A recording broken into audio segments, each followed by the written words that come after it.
I know you are wondering how I got here. You'd think by now I'd be used to the smell, that pungent mix of sweat, regret, and misery that fills this cell block. But no, every morning, it hits me like a slap in the face. Like a daily reminder that, yes, I, Roy Omondi, once the slickest conman in Nairobi, am now just another idiot behind bars. And not just any idiot, a broke idiot. The only thing I've got now is this rock-hard mattress and a lifetime supply of regrets. Funny how things turn out. One minute I'm sipping champagne at the Norfolk Hotel with some rich widow, convincing her I'm her dream come true. The next, I'm in a prison jumpsuit with a guy named Mbugwa, snoring like a tractor next to me. How did I get here? Simple, karma. And let me tell you, karma in Nairobi is ruthless. She doesn't just tap you on the shoulder, she runs you over, backs up, and does it again, just to be sure. Confessions of a Conman, a tale of greed and karma. Chapter 1. The King of Nairobi. Let me take you back. It all started at Westgate Mall, where the rich and lonely of Nairobi shop. Esther was my first big score. Businesswoman, wealthy and widowed, just the way I like them. I could spot her type a mile away.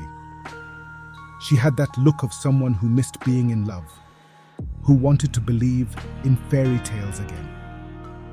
Enter me, the Prince Charming, in a cheap suit, flashing a 1,000,000-watt smile that made women forget common sense.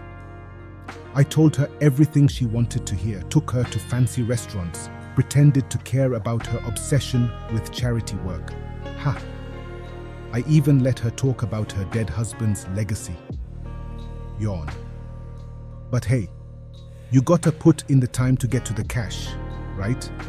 Slowly, I convinced her we were building a future together.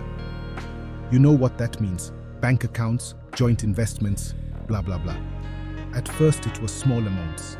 Just transfer me 100K, love, we'll invest in that real estate deal I told you about. She'd beam at me like I just offered her the moon. Easy.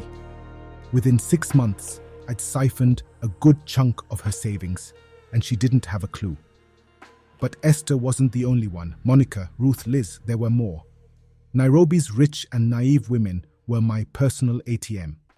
Ruth owned a bunch of rental properties in Kilimani. I told her we'd expand, create an empire and retire in Lamu sipping cocktails on the beach. That didn't happen.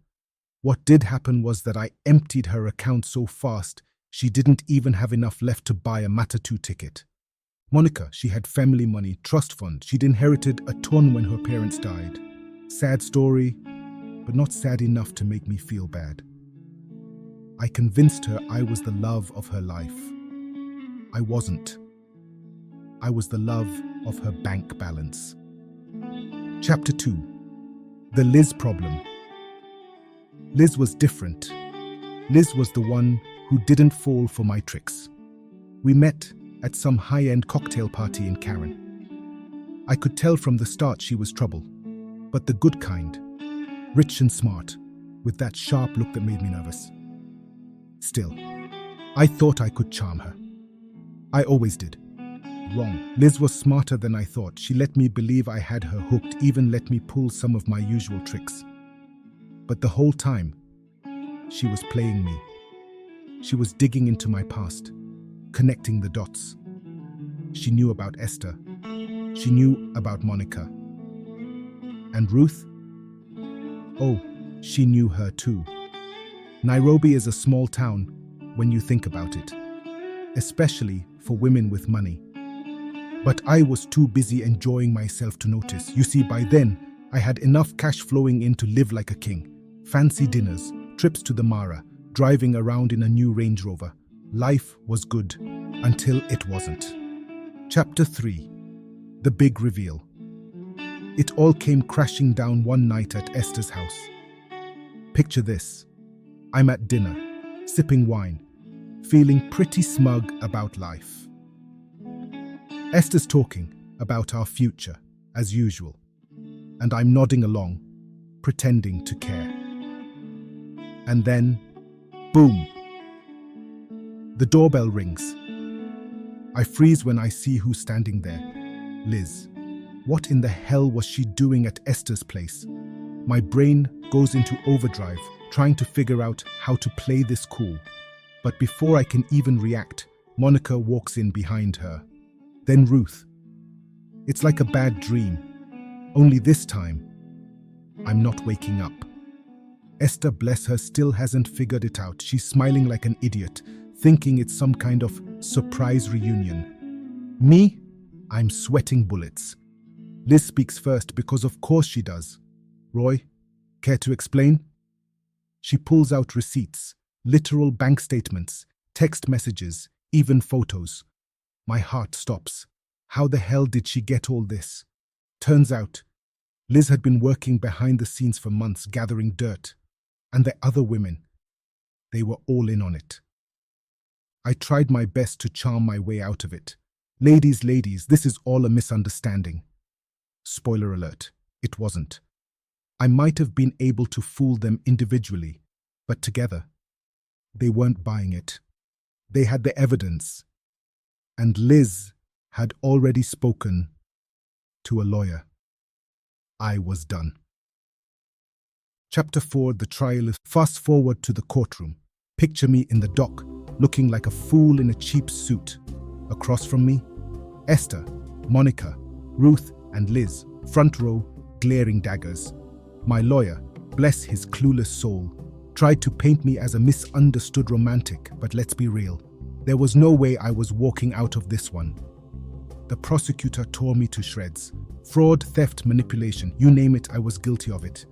Every time they read out one of the charges, I could feel the weight of it pressing down on me. And the worst part, Liz was the star witness. She laid out everything so perfectly, even I had to admire her work. Ruth cried on the stand. Monica looked like she wanted to kill me. Esther, though, she just sat there looking disappointed. And that, for some reason, hurt the most. In the end, the judge didn't even hesitate. 5 years, maximum security, no chance of parole. Liz winked at me as they dragged me out of the courtroom. I'd been outplayed, outsmarted, and left with nothing. Chapter 5. Life behind bars. But prison in Nairobi isn't exactly Club Med. Let me tell you that. The food is terrible. The beds are worse. And let's not even talk about the showers. But the worst part? The boredom. I've got nothing but time to think about how I messed up. Every day, I replay it in my head. How I let my greed, my arrogance, my stupid need to feel like a big shot get the better of me. And you know what? I regret it. Not because I'm stuck here in this hellhole, but because for the first time in my life, I see the damage I caused. These women, Esther, Monica, Ruth, they trusted me. They loved me. Or at least they thought they did. And what did I do? I stole from them. I broke them. For what? A few years of luxury? A Range Rover? It wasn't worth it. Not even close. Chapter 6, the final twist. Now here's the kicker. You'd think after all this, I'd have learned my lesson, right? You'd think I'd be done with the con, done with the lies. But prison has a way of hardening you. And as much as I regret what I did, there's a part of me that can't let go of the thrill, the rush of the scam, the excitement of the chase. I've been talking to some guys in here, and let's just say there's a new plan brewing. One that could get me out of here sooner than expected. Maybe it's the old Roy talking, but I've still got a few tricks left, and who knows, maybe this time I'll finally come out on top.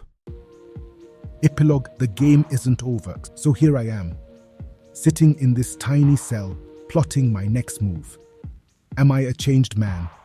Who knows? But one thing's for sure, I'm not done yet. Karma may have caught me once, but let's see if she can keep up this time.